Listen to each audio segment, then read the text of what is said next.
Alright, YouTube fans, that's my dog Killer right there. We're gonna show y'all how to put on brand new rotors and brakes. It's my first YouTube video, so let's see how long it takes for me to get to 1,000,000 hits. Hopefully less than a year. But this is a Chevy S10 98. You know, hopefully you don't hear about me dying because my brakes and rotors failed. So let me get my tools and we'll get to it.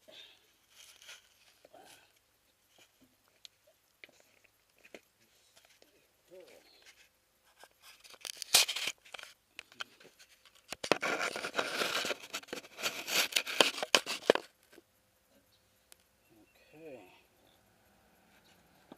So first off, took off my tire. I'm going to, and I'm not a mechanic, so you know, I'm just a guy with a regular job who can't afford to go to the mechanic. So anyway, take off the brake pad assembly.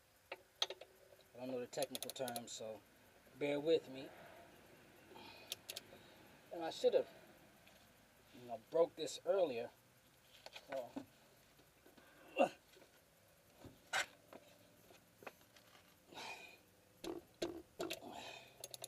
here we go.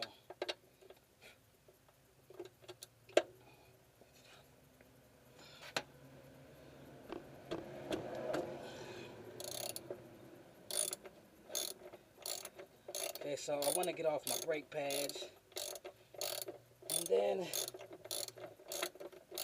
we take off this cap at the front of my rotor to get to what I believe is the cotter pin. Show all that to you as soon as I get this piece off. And I don't know how to fast forward, but by the time I put this on YouTube, maybe I may know how to fast forward. So all of this tedious stuff right here, you may not have to suffer through. Yeah, I've been going on YouTube for the past day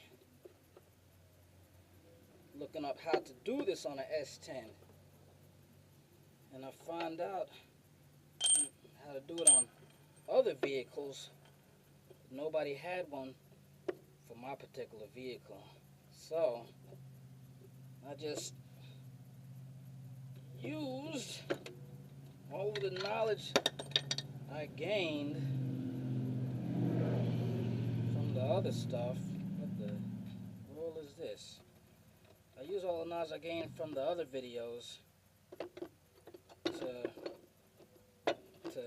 figure out how to do it, and now I'm gonna make my own video. For y'all out there that have a 98 S10, I need to get a knife, cut this, I don't know what it is, some type of fishing line.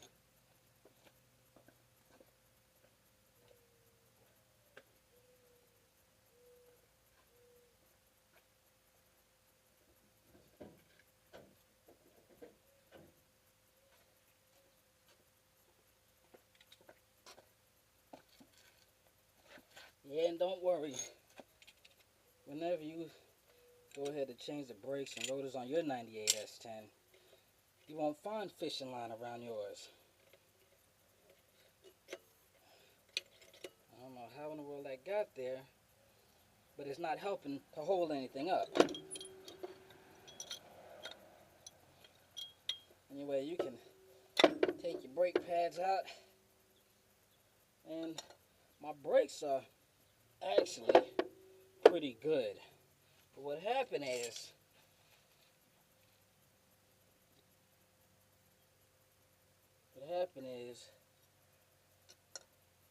I was sold the wrong size rotors from one of the auto parts suppliers, and my brakes were squealing because they started riding over the edge up here, which was really starting to get annoying. So decided to go out and buy some new rotors. As you can see, these are pretty good. You know, they're smooth. You know, there's no grooves from brakes.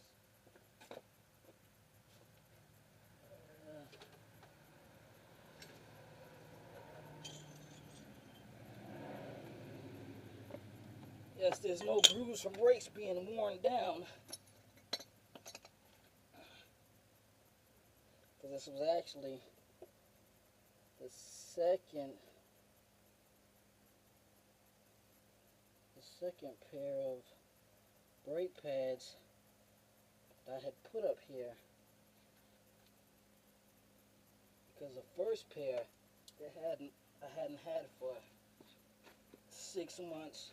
Started wearing over the edge and started squealing, and I thought that it was defective brake pads. I thought I bought brake pads that were too big. Oh, okay. Let's see. I couldn't see it.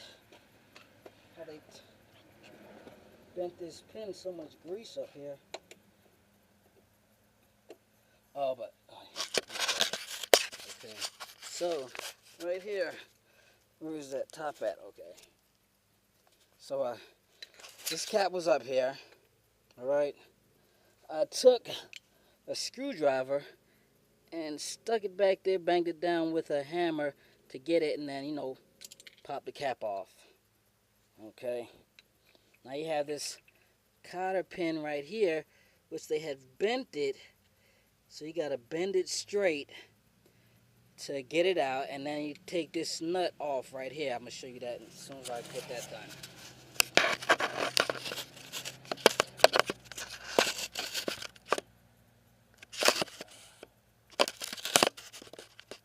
Get it? You're looking at the brake pad, not me.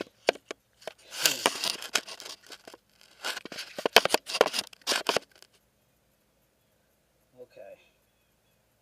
Now get back to work. So yeah, I bought the rotor from, like, I don't know what it was, either AutoZone, Advanced Auto, O'Reilly's. That's what we have down here anyway. But they don't sell the size that came on my truck from the factory. Their size is just a tad bit smaller. So that was a problem that I was having. And you won't see it on these brake pads because I recently went to a garage and what did they do? They took a file. And they filed off the top right there because it was sticking out about an eighth of an inch, maybe more. So I had to file it down so it wouldn't ride over the top right here. Ah, man, really hurt my feelings.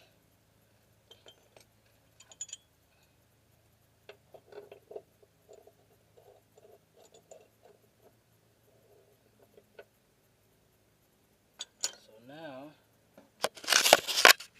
I got the pin out right there. Okay, now just turn this, just take this off, and then you will have a washer and your wheel bearing right back there.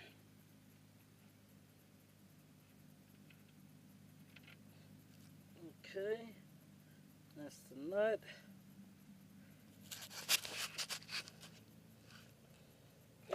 Pull ever so slightly. There you go. The wheel bearing.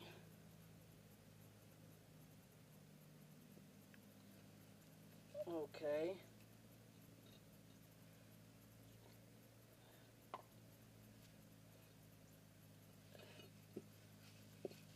And we have a rear wheel bearing. So let me show you a trick that I learned on how to get this wheel bearing out of here.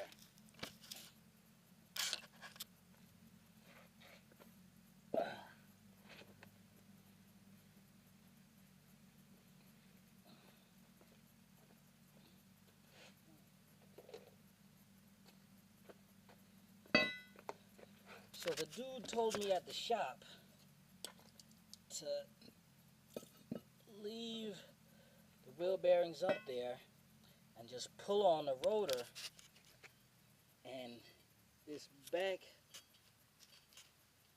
grease seal will come off, but it didn't. So I went and I got my crowbar.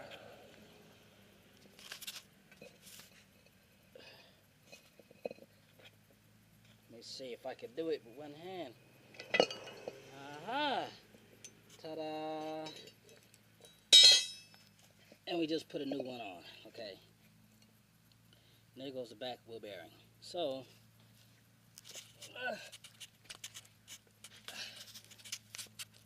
what I'm going to do, go ahead and put 2 wheel bearings with some grease in my new rotor.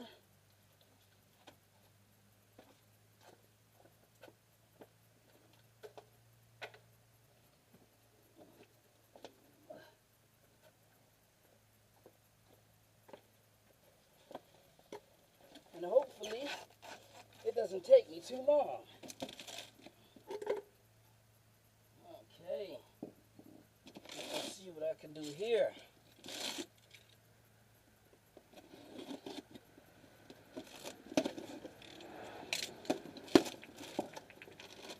Yeah, so when I measured, this is my second one I'm putting on today. I didn't want to put the first one on and, you know, look like I don't know what I'm doing, because I don't know what I'm doing. I only have experience putting on one by myself. And so anyway, I want to look like I know a little bit about what I'm doing. So I'm going by what I see. This is what I did last time anyway. I don't know if you see that, but anyway, it's dry as you expected it to be. This is the old one. There's grease all in there.